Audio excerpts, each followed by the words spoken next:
اعلان بالفور 1917 یہودی آباد ہونے شروع ہو گئے، اور اصل میں اسی کے لیے خلافت کو منسوخ کرایا گیا۔ سلطان عبد الحمید، اگرچہ یہ ترکی خلافت جو ہے مرد بیمار کمزور، پھر بھی وہ مسلمانوں والا جذبہ اتنا تھا، انہیں بڑی سے بڑی رشوت پیش کی گئی تھی۔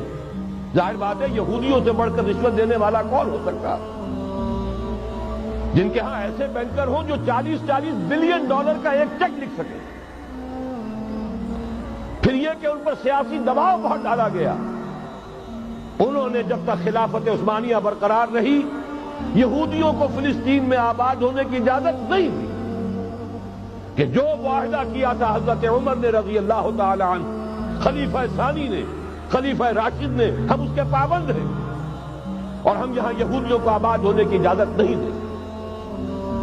لہذا انہوں نے اس خلافت ہی کا بستر طے کرایا، اس لیے کہ نہ رہے بانس نہ بجے بانسری، نہ مسلمانوں کی وحدت ملی کی کوئی علامت دنیا میں باقی رہے، اور نہ مسلمان کسی مسئلے پر جمع ہو کر کوئی موقف اختیار کر سکے۔ اعلان بالفور کے نتیجے میں آباد کاری شروع ہوئی۔ 1948 میں اسرائیل قائم ہو گیا، معجزہ ہو گیا۔ 1967 میں اس کی توسیع ہو گئی۔ اس میں ایک بات اور بھی عرض کر دوں، یہ سارا کس طور سے ہوا ہے کام؟ آپ نے زائنزم کا نام تو سنا ہے، صہیونی تحریک۔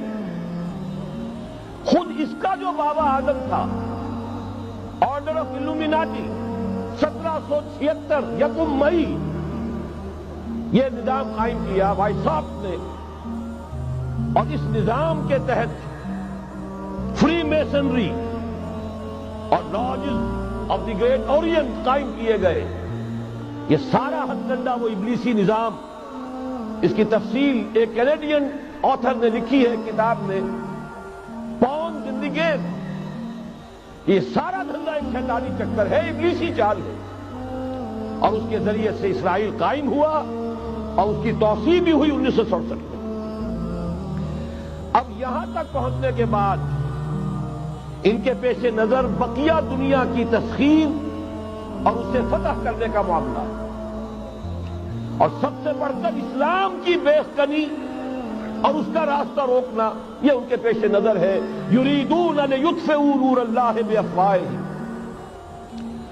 صورت اس وقت کیا ہے؟ یورپ اور امریکہ سے آپ مشرق کی طرف آئیے، پہلے عالم عرب ہے، عرب مسلم ورلڈ۔ مجھے یہ کہتے ہوئے سخت دکھ ہو رہا ہے، پورا عالم عرب وہ فتح کر چکے، وہ عرب ممالک کے جو اسرائیل کے ساتھ کسی میز پر بیٹھ کر گفتگو کرنے کو تیار نہیں تھے۔ آپ دیکھ رہے ہیں کہ لائن لگ گئی۔ کبھی صرف انور سادات نے ریکگنائز کیا تھا، پوری دنیا میں شور مچا تھا، اس پر لعنت ملامت ہوئی تھی۔ اب تو ایک ایک کر کے، وہ شاہ حسن ہو چاہے شاہ حسین ہو، اب تو وہاں سے ویزے ختم ہو رہے ہیں۔ سعودی عرب اور امارات، انہوں نے جو کچھ کاروباری بندشیں لگائی ہوئی تھی وہ ختم کر دی گئی، ان میں نرمی پیدا کر دی گئی۔ یہ صورتحال ہے کہ واقعتاً ان کی جو عالمی تسخیر کا پروگرام ہے وہ آگے بڑھ رہا ہے، اور بدقسمتی سے امت مسلمہ کا جو قلب ہے، اس امت کا قلب امیین پر مشتمل ہے۔ هو الذی بعث فی الامیین رسولا منہم یتلو علیہم آیاتہ ویزکیہم الی آخر الآیہ۔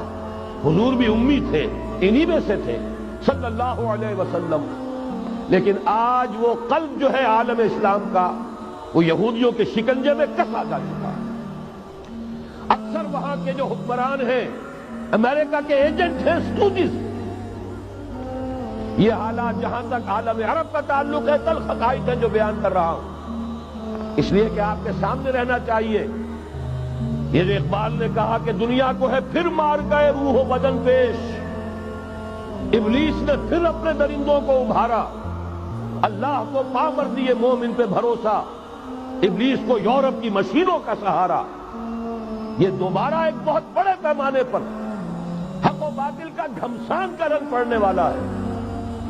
ملاحم کی جو حضور صلی اللہ علیہ وسلم نے پیشین گوئیاں فرمائی، الملحمۃ العظمی، تاریخ انسانی کی عظیم ترین جنگ جو ابھی آنے والی ہے، اس کو سمجھ لیجیے اچھی طریقے سے کہ اس میں جو قوتیں ایک دوسرے کے مقابل آ رہی ہیں وہ کون سی ہے۔ نیو ورلڈ آرڈر کہنے کو امریکہ کے زیر قیادت ہے، حقیقت میں امریکہ خود یہودیوں کے پنجے میں ہے۔ یہ وہی ابلیسی طاقت ہے جو آگے بڑھ رہی ہے۔ عالم عرب کو فتح کرنے کے بعد اب ان کے پاس اگلا عالم اسلام کا حصہ ہے، غیر عرب مسلم ورلڈ۔ ایران ہے، اس کے شمال مشرق میں ترکستان ہے، روسی اور چینی، مشرق میں افغانستان ہے، پاکستان ہے۔ یہ ایک بہت بڑا سالڈ بلاک ہے۔ اس کے بعد اگرچہ ہندوستان آتا ہے، بھارت، ظاہر بات ہے کہ وہاں مسلمان اقلیت میں ہیں سوائے کشمیر کے، لیکن یہ نوٹ کیجئے کہ وہاں بھی کم سے کم 15-18 کروڑ مسلمان موجود ہیں۔ آج بھی دنیا کا سب سے بڑا ملک جس میں مسلمانوں کی تعداد اور جن کی نفری سب سے بڑھ کر ہے وہ بھارت۔ اس کے بعد پھر انڈونیشیا، ملائیشیا ہے، اس سے آگے ہے پھر فار ایسٹ، ابھی انہیں فتح کرنا ہے۔ نیو ورلڈ آرڈر کا یوں سمجھیے کہ ابھی یہ ہارڈ نٹ ٹو کریک، ابھی ایک لوہے کا چنا ہے، چائنا کی شکل میں موجود۔ اور مجھے یاد آ رہا ہے ڈی گال کے الفاظ بہت سے لوگوں نے سنے ہوں گے۔ اس نے کہا تھا کہ ہم نے خام خواہ روس کو اپنا دشمن بنا لیا ہے، وہ تو ہمارا بھائی ہے، وائٹ ریسس، وہ تو بنیادی طور پر یورپین قوم ہے۔ Beware of the yellow masses of the east, تمہیں گھبرانا چاہیے، تمہیں خبر لینی چاہیے۔ وہ مشرق بعید کے جو زرد رو لوگ ہیں، China, Indo China, Japan, yellow recess.